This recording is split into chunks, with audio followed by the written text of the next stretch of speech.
Jared's texting his agent. Ooh, I just caught a Charmander. You did? No, I don't even know what that is. Like, I'm actually just looking up CrossFit fails while you're looking up cameras. Sony. Okay, I'm rolling. You're rolling? Yeah. Okay. Jared, what have you been up to? Were you out of town? I was out of town. I was in New Mexico. I didn't go anywhere. This episode is called Should I Get a Kinemac Camera? A Kinefinity. Is it Kinefinity? Why did I call it Kinemac? Well, Kinemax is one of their models. Okay. Yeah. I think there was also a 3D package called Kine something at one point. That was probably. Oh my gosh, So Jared, you're looking at new cameras. Yes. And I'm always a little bit jealous of people looking at new cameras until I realize you have good cameras already. Well, it's always so exciting to think of new equipment, and then you realize you have to get in there and make those real decisions. So it's always funner to watch someone else have to make that decision.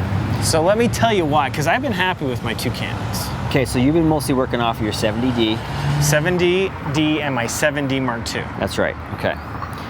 Which were great cameras. I owned a 7D for a long time, shot on that as my main camera for a lot of years before there was any other option really for like a cinematic.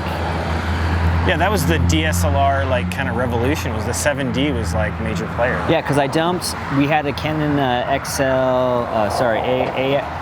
goodness me, XAH1 or something. There's a couple different models that were around that. It was an HDV camera, it shot HD, it was shooting to mini DV tapes.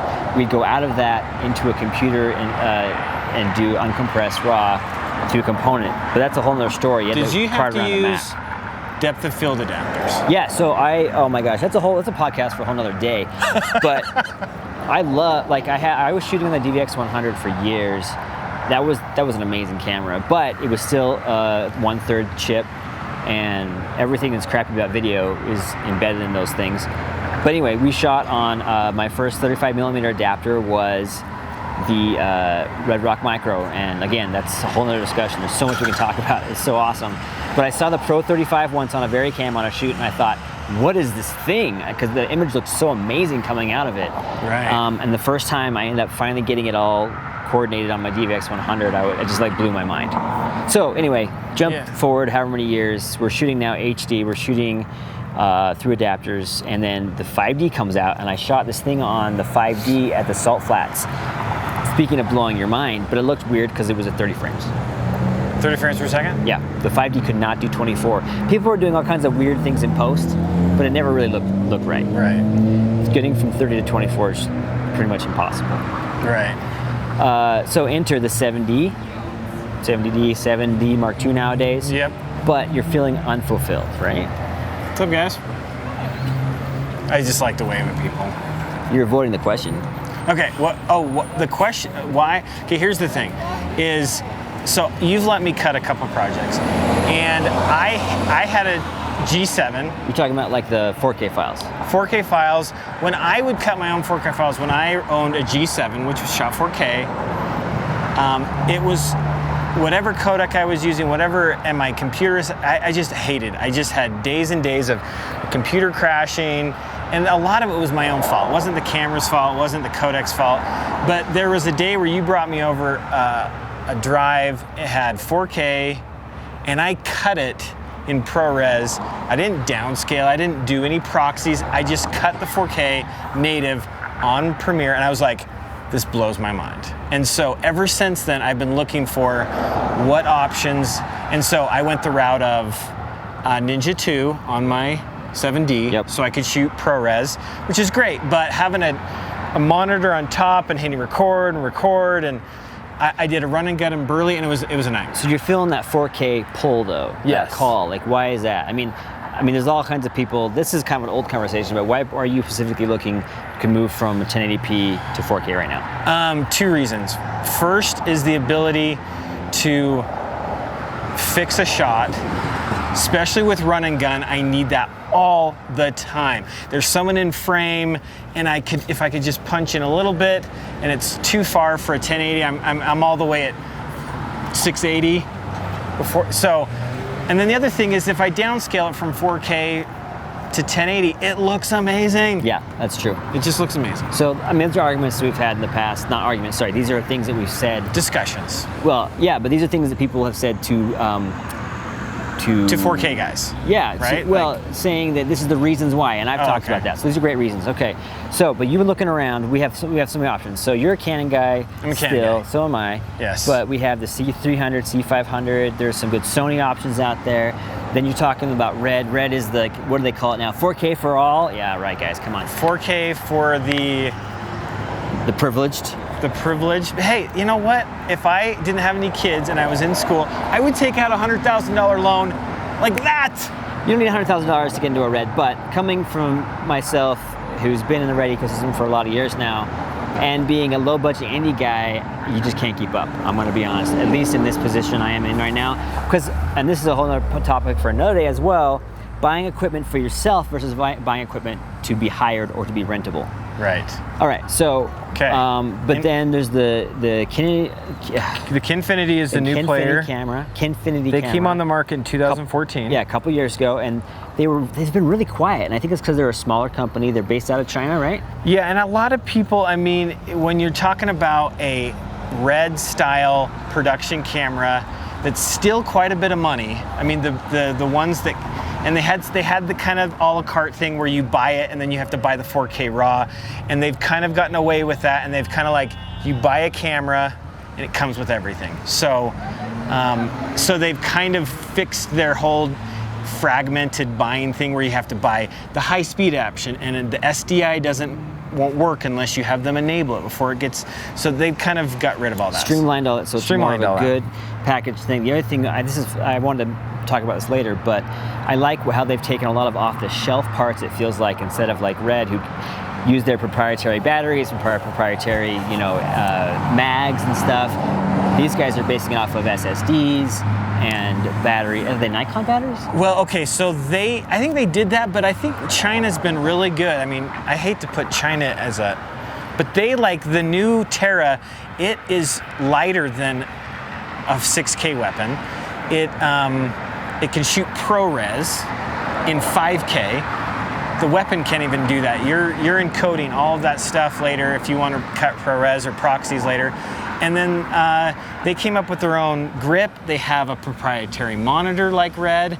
So they're really kind of going after that, and they're still in the sub $10,000 market. So it's kind of attractive because it is that Red experience in a sense that we're used to and know really works well from a cinematic experience. Right. Which can more or less translate into a run and gun if you're doing it right. And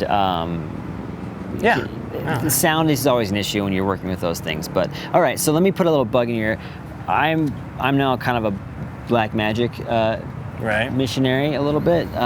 So tell me why the Blackmagic, because all the things you're describing to me, I can be like, oh, my Ursa Mini does that. Oh, my Ursa Mini does that. Besides maybe the frame rates. That is, for me, I'm a slow motion guy. I love slow motion. So the frame rates, and I hate to say this, but the availability.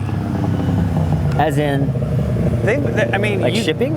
Yeah, they're out of stock on both. Unless you want a PL mount. Do you have some PL lenses you want to borrow me? Well, no.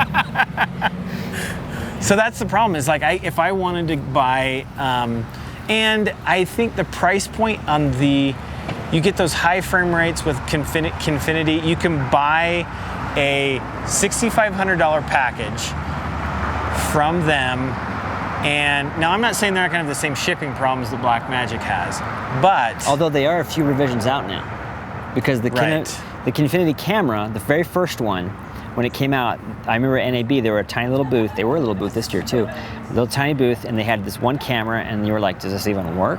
Right. And then like a few months later, they had a bunch of clips on YouTube, and I was kind of going, okay, this feels like this could be legit, but at the same time, because it's so far away geographically for me, I was like, I can't like walk down the street or catch a really quick flight down to the office and see if these images they're sending out really are from that. Yeah. But there's enough people who have had their hands on them now, the original version, and they haven't said we've re-engineered the chip or whatever. The problem is with Blackmagic is that whenever they say, hey, we've redone the chip, well, all of a sudden you're like, let's wait for revision 2, because even the Ursa Mini, the 4.6K, with all the cool improvements, people are still getting those magenta edges.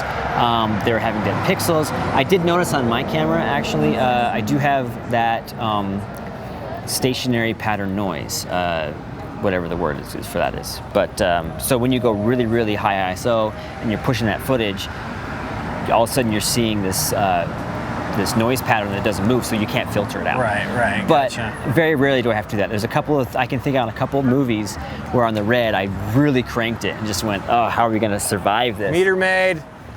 I hate meter maids. I have to call them out. Okay, So back to the. So let me tell you, like, Okay, my so specs, what you're. yeah. So like my have-to-have list is native ProRes. Okay. Writing to ProRes, not just like a proxy or like or actual, rewrapping or like, something. Yeah, I can pull it out, and their ProRes files are ready to go. 422. I don't have to have 444, but 422, high frame rates, and then the Kinefinity has some cool options where they have the Super 16 crop in mode, but you still get 4K at Super 16. I will say that is pretty awesome. They have the anamorphic 4.3 at 3K. That's kind of cool. Now, really quick, I'm gonna jump in there. So, at least from what I understand, the cool thing about cropping into something like a Super 16 is that you can utilize a Micro Four Thirds lens. Sorry, that was really loud. A Micro Four Thirds lens setup, so you can adapt if you want to go really light and easy. Right. Micro Four Thirds, you throw it on there. You go to the 16 millimeter side of the sensor, and you have this whole new playground to work with. And you have the focal length. And the focal length. Yeah. That's true. So it's almost like doubling your your focal length. If you really have to reach out, like your motorsports and stuff. Right. I really want to get out and reach that far. You have that option. Yeah. So those are the main things for me. I had to have, and so some of the prosumer ones like the A7S with the overheating problems and the Sony codecs, not a fan. GH4 again, the codecs. I just want a native ProRes, and I want more of a production camera. So that's that for me. Now if and then Blackmagic does have a few add-ons that tend to add up. So I mean, really, if you get the viewfinder, the 4.6K, a shoulder kit, and a V mount, you're what, $8,500? So I'm into my setup, and I'm into 3 CFast cards. I'm at like what, 10,500-ish.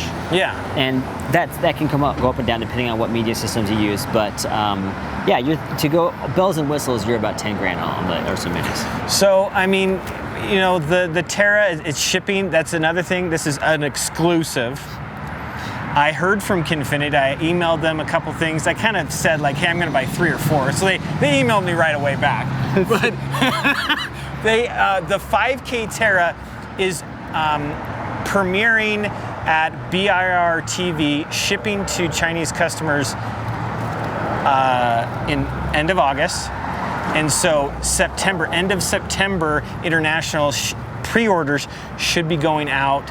They said that they are on track and things are looking good. Are you concerned about, because I know the very first version, I'm sure I have seen it, they've updated the interface and stuff, but it was all like in Chinese. There wasn't a lot of English support. Are you concerned about having support be so far away? The shipping is pretty quick. I mean, and I'm saying this, when I had a problem with my Scarlett, it took Red like 2 months to get the camera back to me. But these guys may be quicker. Are you a little concerned about that? Oh, we're getting rained on. Oh. GH4 can handle it, but can that lens? It's weather. I don't know. Maybe. So we'll hurry here. So the thing I like is they've established a European branch called HD Video, and I don't know where it's at. It's called Kinefinity Europe. They have a lot of great support. Those guys have a ton of tutorials. But you don't know where it is. No, I'm kidding. They have a storefront. Oh, okay. They do have a brick and mortar. They actually cool. Their videos they show it in the storefront. So it's and again, I don't think I'm going to be on the pre-order list. I think I'm going to start to see a few roll out, and then if I'm in a position. The other thing that I'm really waiting for is the 5D Mark IV. If that could sway me, just because I already have the Canon glass. I'm already into the 7D. It would be a great run and gun. I still do still photography, so we'll see what happens. Can you swap out lens mounts on the Kinefinity? Yes, that is the other thing you could get. They have a Kine mount, which basically that mount, they have all kinds of adapters. They have all kinds of focal enhancers, like you can get the Metabone style. They have a Metabones where you can get sub 1, f-stop, like a 0.8 f-stop if you have a 1.4 lens in there.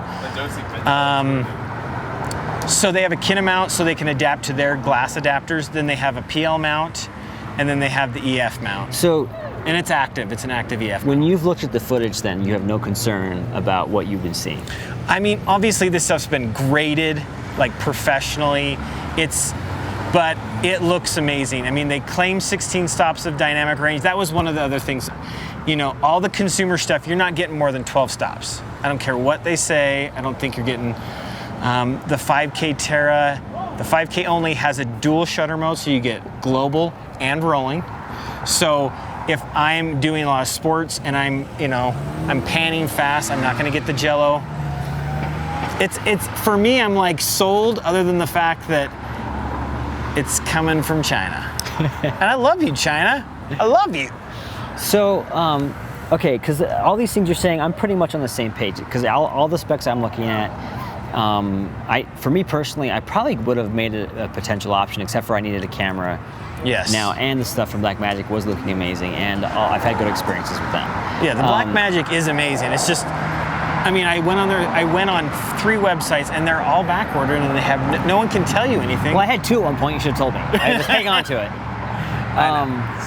That's true. You did have 2. What was I gonna say? I kind of thought you said that one was like sold in one of your videos. So. Yeah, you didn't want the 4K one. You wanted the 4.6 though. So I did. The 4.6 I didn't push it because I mean it is night and day, isn't it? I think so. Oh, that was what I was going to say, was dynamic range. So for me, we're looking at a camera, there's a few specs. Resolution is great, but I feel like resolution is achievable on myriad of different levels. What you're looking for is dynamic range is a huge one for me. Yes. Because it kind of dictates how much work you do in lighting. And I say that with a little bit of apprehensiveness because when the Red first came out, everybody was like, you don't have to light for it because it's so sensitive, which obviously is not true.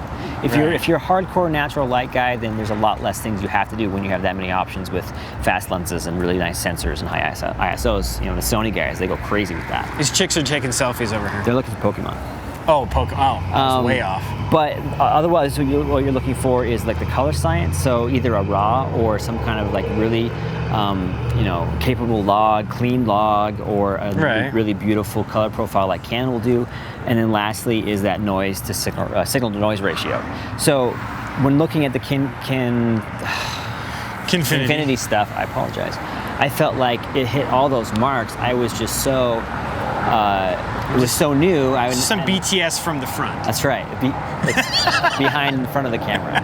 It's kind of like I look back and I kick myself for not purchasing the Red one when it came out, and everybody was so could be fake. Ever since then, every time I see a new piece of gear come out, I ask myself, is this a Red one thing where I should have bought it? Now, I'm not too concerned about cameras because they're a dime a dozen nowadays. Right. Yeah. But thinking about what could happen and what you should be doing and making that educated guess and gamble on the equipment and the money you're going to spend, because you could use it for something else. Yeah, and I think again, like, it's a lot of money for me. I'm a stills guy. I'm not a big, I'm renting a lot of stuff. I'm still a one-man band type guy. I'm not. So to make this kind of investment in a cinema camera, it's not that it's going to make my career. Is it going to make your life easier? That's my biggest question for all the gear I get nowadays. Is it going to make my life easier? If I can have 6, even 14 stops of dynamic range and cut in ProRes, I will be, and it's shooting right to an SSD, so I don't have to buy CFast cards. I think I'm sold. You're sold. And it's sub 10,000. If I went bells and whistles, it's still only like $8,900 bells and whistles. That's really good. 5K. That's really good.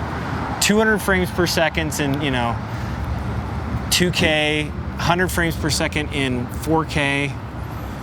3-to-1 compression. You need to be shooting. That's okay. I mean, as long as it's clean. Yeah. I'm shooting 4-to-1 on the Ursa all the time. I'm trying to think if there's anything else. No, I think we've covered it. And I've only gone 18 minutes instead of the 30. Dude, I could talk though all night about cameras. Let's talk about the new GoPro.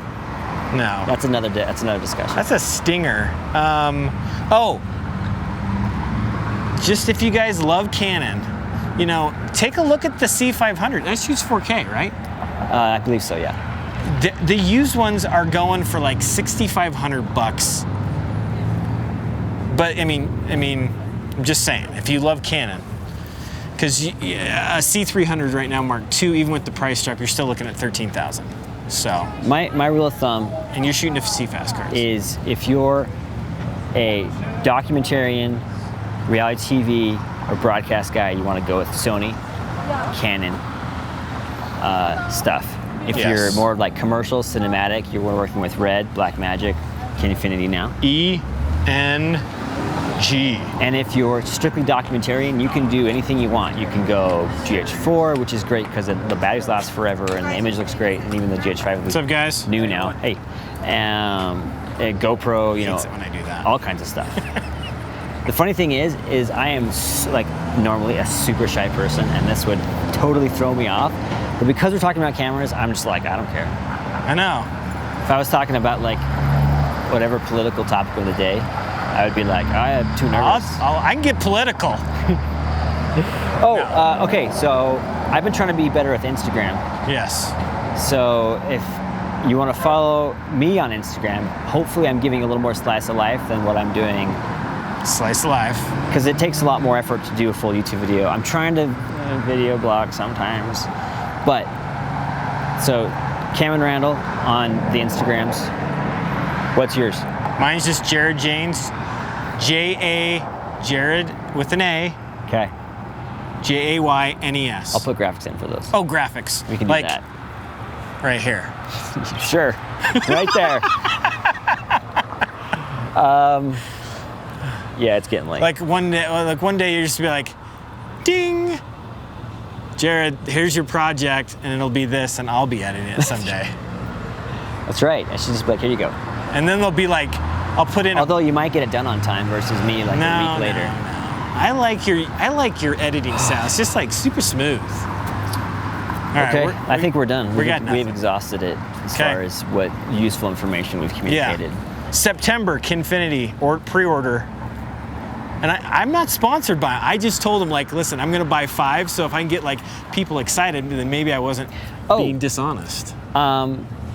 Streaming/live workshop, end of, what is it, August right now? End of August. End of August. So I don't know exactly what we're going to do yet. We're either going to do a cinematic commercial or just a scene, a piece of a scene from a film. Yes. A short or something. Maybe we'll bring in a guest director or something like that. But be looking for that. We'll have registration up just to make sure we have everybody's info. Yeah, live workshops gonna be. I'm excited about that. We're gonna stream it. We'll do a bunch of lighting. And then here's another just little piece of info. There was a error somewhere along the line, not from Battle Tested Film Gear, but one of the suppliers, and we ended up, this is also the loud truck area. Hold on a second. There we go. We got Hillbilly Joe. Is that what it is? Yeah. He gave us a wave, though. Those awesome 80s Fords. Anyway, we have about 4 pallets of gear that ended up in our warehouse from another supplier. Did any of this stuff show up? Not yet. I need to do some more stuff on that. But I've got a couple of 22-foot jibs. I've got a motorized slider. We've got some lights. We've got some stuff, which we're going to be doing basically a what do I keep calling it? A sidewalk sale? Parking lot sale. Parking lot sale. A digital parking lot sale. So we have this stuff, which is normally just shipped right from the manufacturers. We have it in our possession. We're going to do a quick video. Yeah. Get it up there. You guys can check it out so you can see exactly what it is. Because sometimes when you're buying stuff online, you go, what exactly is this item I'm getting? Yeah. So we're going to try and do a quick video on each one of these items and get them out of the warehouse. Now let me take a selfie. And I'm going to talk to I'm not even in the zone anymore. Our partners and see what kind of cool discounts we can get. Anyway, thanks for watching, guys. I'll be in charge of shipping. Oh, though. dear. I know shipping. I can ship stuff. That's true. But your guys gonna ship it, right? Well, they're in my garage right now, so. Oh, so we might. Well, be shipping. actually, some of it's in my garage. The rest of it was on a pallet way super high. I couldn't You used to get work at. for FedEx. You used to work for FedEx? Yes. Dude, logistics. Or is that UPS? I don't know. I erased that part of my life, other than the skills. So I hope we're in focus the entire time. We're on this 25 millimeter, and I hope you can hear us. I mean, I can hear us. Well, then you can. So hopefully, you know, you suffer through it. If you're really hardcore we can see camera the friends, levels. We're good. Yeah. Check 1, 2. Noise to signal ratio. Truck to voice ratio. You guys, if you've watched to this part, you like gold star. Exactly. Because we lost a lot of people, like 5 minutes. The official podcast ended at 10 minutes. We're at 24 right now. So, you know, it's your own fault if you're still watching right now. It's your own fault. But you're our best friends if you're watching still. Hopefully you're just like editing and you're like, what are these guys talking to? And your edit's like all screwed up. My favorite podcast when podcasts were so huge was This Week in Tech. No, Mac Break. This Week in Tech, Mac Break. Anyway, it was Alex Lindsay who was always saying, they're always having these really cool conversations about stuff. But the podcast was cool. But the best part of it was like the 30 minutes they just geeked out about stuff after the podcast. So they kept rolling? Yeah, they just let it roll, and it was sound, so nobody cared. And I used to sit on the treadmill. This is when I was young, went to the gym instead of had 30 kids, and better to work out at home. Well, you only have 4. But I remember sitting on the treadmill just going like, man, these guys are awesome, because they were geeking out about stuff. So it's always fun to hear people geek out, but our meter is like right here. Next time, I think it scares people when they look at the YouTube video and they're like 30 minutes, and they're like, oh, forget that. Just be aware that it's only 10 minutes. Yeah. And then maybe you could put put on the very beginning, like take this end and put it on the beginning, and then do the thing where it's like, you know, at 5 minutes, click here. Yeah. For the good this info. section, for the actual info. Yeah. Yeah, I could do that. I'm not going to do that. Put another graphic right here. All right. That's it. Cut.